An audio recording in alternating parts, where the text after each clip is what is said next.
بسم الله الرحمن الرحیم. الحمد لله و کفى و سلام علی عباده الذین اصطفى.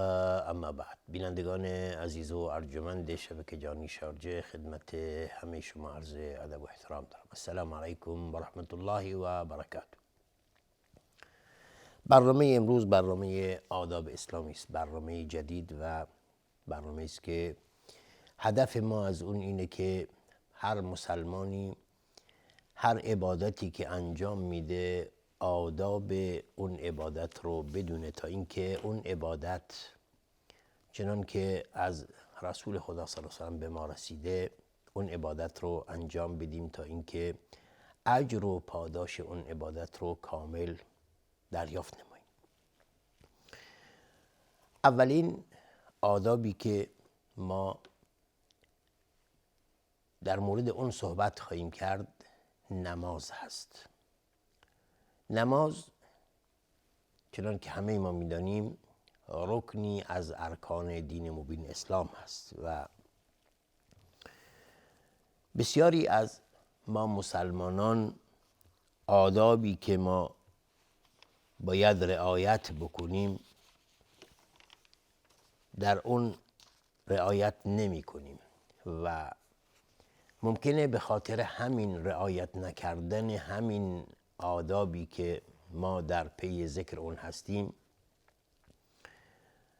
اون عبادت یا اینکه قبول نشه و درست طبق دستورات دین نباشه، یا اینکه از اجر اون کاسته بشه.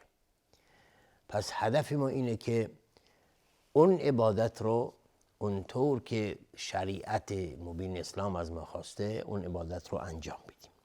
اولین مورد گفتیم نماز هست و آدابی که هر انسان مسلمان باید رعایت بکنه در نماز که پایه و اساس دین هست، چون پایه و اساس دین فرقی نمیکنه، همانند پایه و اساس هر چیز دیگری است.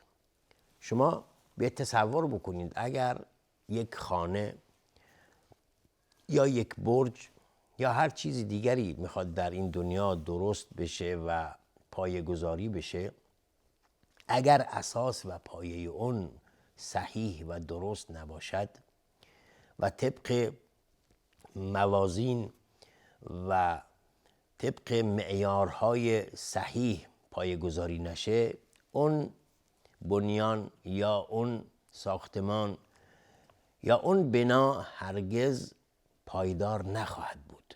پس پایداری هر چیز بر آداب صحیح اون چیز هست.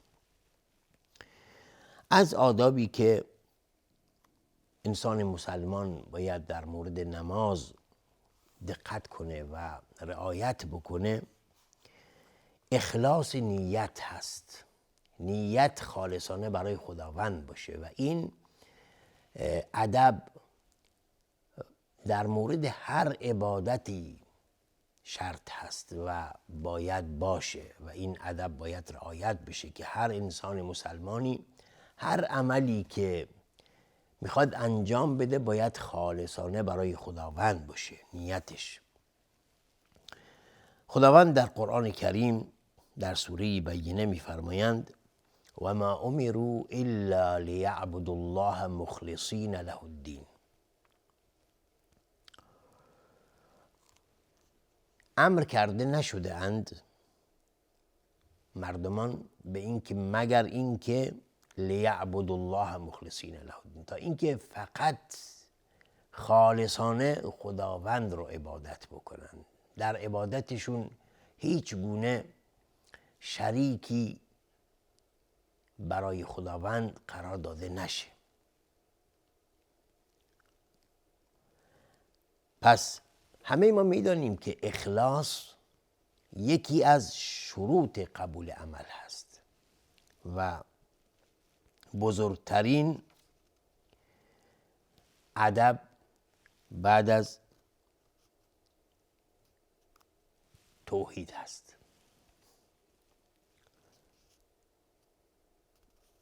چون توحید خداوند، یکتاپرستی یکی از آداب مهمش اینه که این دخول در اسلام و وارد شدن در اسلام خالصانه برای خداوند باشه. چون اگر اون نیت خالصانه نباشه و انسان ادعای اسلام بکنه و این ادعاش خالصانه نباشه، نعوذ بالله مثل منافقین خواهد شد. پس بعد از توحید الهی مهمترین چیز نماز هست. پس واجب هر انسان مسلمانی است که اخلاص نیت داشته باشه به این که فقط این عبادتش خالصانه برای خداوند باشه، در اون هیچ گونه ریا و دغلی در اون نباشه و فقط اجر اون و ثواب اون از خداوند درخواست بکنه. دومین ادب از آداب نماز اهمیت دادن و بزرگداشت قدر نماز هست. انسان قدر این نماز رو بدونه، اجر یعنی ارج بنهد، اهمیت بدهد به نماز، بزرگداشت قدر نماز. انسان قدر این نماز رو بدونه به این که نماز در دل هر انسان مسلمانی جایگاه بس عظیمی داشته باشه.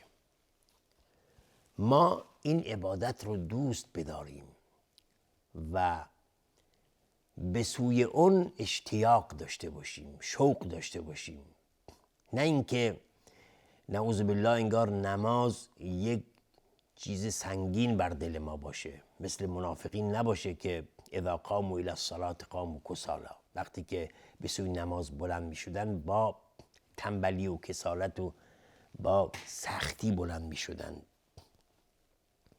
رسول خدا صلی الله علیه و سلم می فرمند حبب الی من دنیاکم النساء والطیب و جعلت قرة عینی فی الصلاة.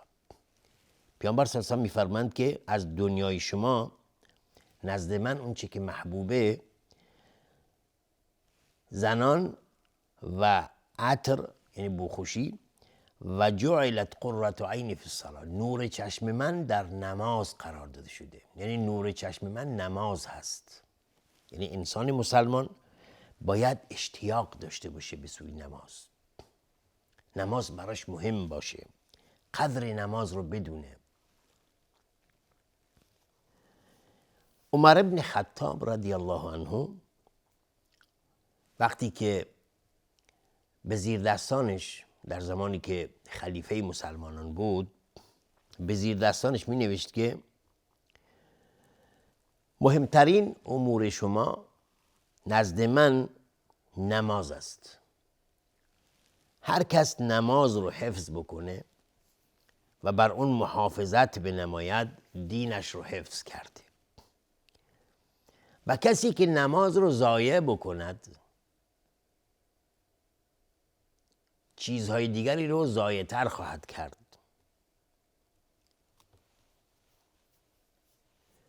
و کسی که نماز رو ترک بکند بهره ای از اسلام نبرده، بهره ای نداره در اسلام.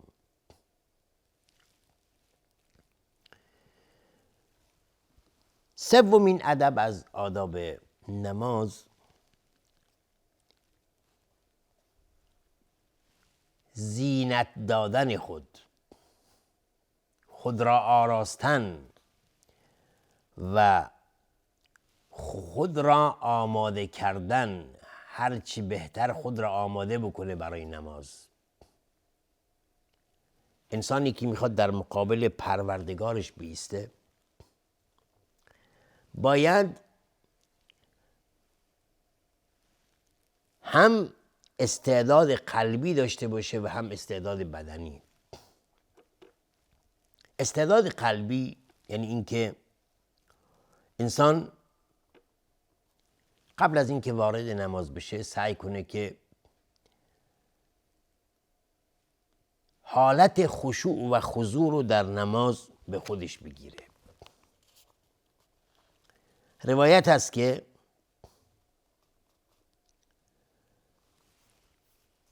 علی ابن حسین رضی الله عنهما هرگاه که وضو می گرفتند صورتشون زرد می شد.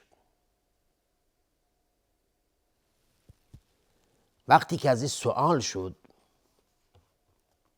که چرا این گونه میشه، حالت چرا این گونه میشه، میفرمودند که آیا شما میدانید که من میخوام در مقابل چه کسی بیستم؟ یعنی پس ما باید عظمت خداوند رو هنگام عبادت نماز و هر عبادت دیگر، این عظمت الهی رو تصور بکنیم. وقتی که این گونه باشه انسان در نمازش خشوع و خضوع حاصل خواهد شد. تمام توجهش خداوند میشه. اما در مورد استعداد بدنی، آمادگی ظاهری و بدنی، خداوند بندگان مؤمنش رو تشویق نموده و امر نموده به این که هنگام رفتن به مساجد زینت خود رو حفظ بکنند و زینت خود رو رعایت بکنند. خداوند میفرمایند در سوره اعراف: یا بنی آدم خذوا زینتکم عند کل مسجد و کلوا واشربوا ولا تسرفوا. ای بنی آدم، زینت خود را به هنگام نماز خواندن یا به هنگام رفتن به نماز رعایت بکنید. خب در این مورد ما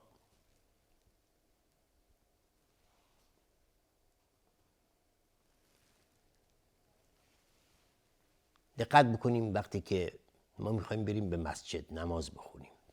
خب انسان مؤمن، انسان مسلمان باید زینت ظاهری خودش رو حفظ بکنه. برای رفتن به مسجد لباس مخصوص خودش رو داشته باشه. بسیاری از ماها میبینیم که افرادی رو میبینیم که وقتی که میان مسجد با لباسهای ظاهر، یعنی ظاهرا لباسهای خواب، لباسهای کار و لباسهایی که حقیقتاً از نظر ظاهری تمیز نیستند و کثیف است، بوی بد از اون میاد. خب این شایسته یک انسان مسلمان نیست که این گونه بخواد در مقابل پروردگار خودش بیسته و با خدای خودش مناجات بکنه با این لباسهای نازیبا و نادرست.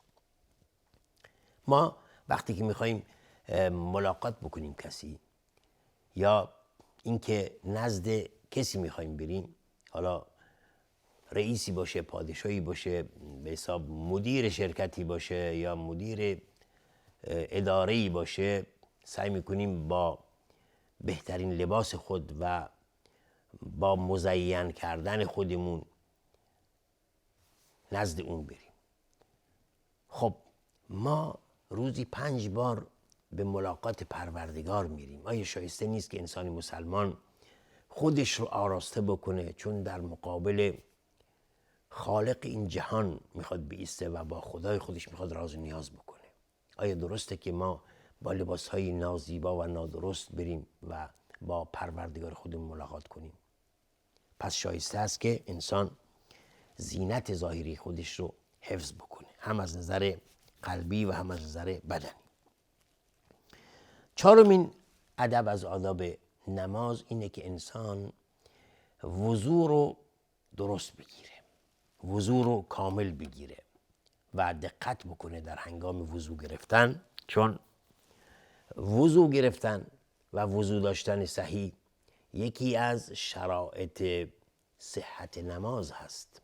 اگر این وضو درست نباشه نماز ما درست نیست. پس ما سعی کنیم که وضو را درست بگیریم. حالا وضو گرفتن صحیح چگونه است؟ این که ما تمام اون اعضای وضو باید کامل آب را به اون برسونیم.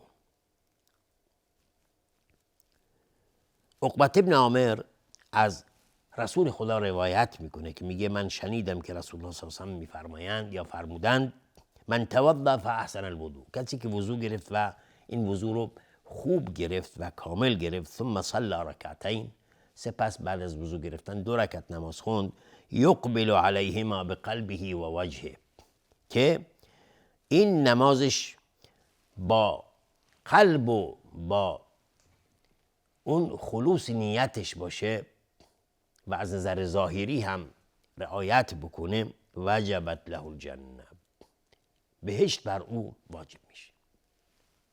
پس خیلی مهمه وضو گرفتن صحیح و وضو گرفتن درست، بسیار مهمه که ما باید رعایت بکنیم که هنگام وضو گرفتن کامل اعضای وضو رو بشوییم. سعی کنیم یعنی از نوک انگشتان تا آرنج اینها همه آب کامل فرا بگیرد. خلال حساب انگشتان رو در هم فرو ببریم و وضو صورت خود رو کامل بشوییم تا اینکه اون عبادتی که ما میخوایم انجام بدیم صحیح از آب در بیاد. از آداب دیگر نماز محافظت بر نماز جماعت است. اینه که انسان مسلمان نمازهای 5گانه رو سعی کنه در مسجد بخونه، زیرا مساجد محل عبادت پروردگار است و برای نماز قرار داده شده. جایگاه عبادت مسجد هست و اینه که انسان مسلمان اگر بخواد، هر انسانی بخواد در خونه خودش نماز بخونه و به مسجد نره، خب دیگه چه فایده داره؟ پس مساجد چه فایده ای هست براش؟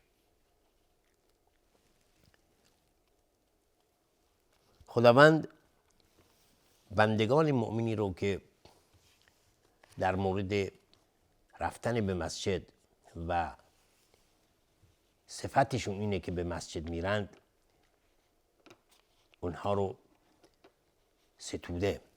فی بیوت اذن الله ان ترفع و یذکر فیها اسمه، در خانه هایی که خداوند اجازه داده در اون ان ترفع و یذکر فیها اسمه، که ندای الهی داده بشه و ذکر الهی در اون گفته بشه. پس اینجاست که انسان مؤمن باید سعی بکنه به مسجد بره و یکی از صفتهاش این باشه که عبادتش رو در مسجد انجام بده. و در این مورد هم روایت است که هر کسی که به مسجد بره و نماز در مسجد بخونه، اجر و پاداشش 25 یا 27 برابر از کسی که در خانه نماز بخونه اجرش بیشتره. پس این رعایت بکنیم و سعی کنیم که به مساجد برویم. انشاءالله که خداوند به همه ما توفیق بده که آداب اسلامی رو رعایت بکنیم. تا دیدار دیگر و برنامه دیگر همه شما ایزان رو به خداوند بزرگ میسپارم و آخر دعوانا ان الحمدلله رب العالمین و السلام علیکم و رحمت الله و برکاته.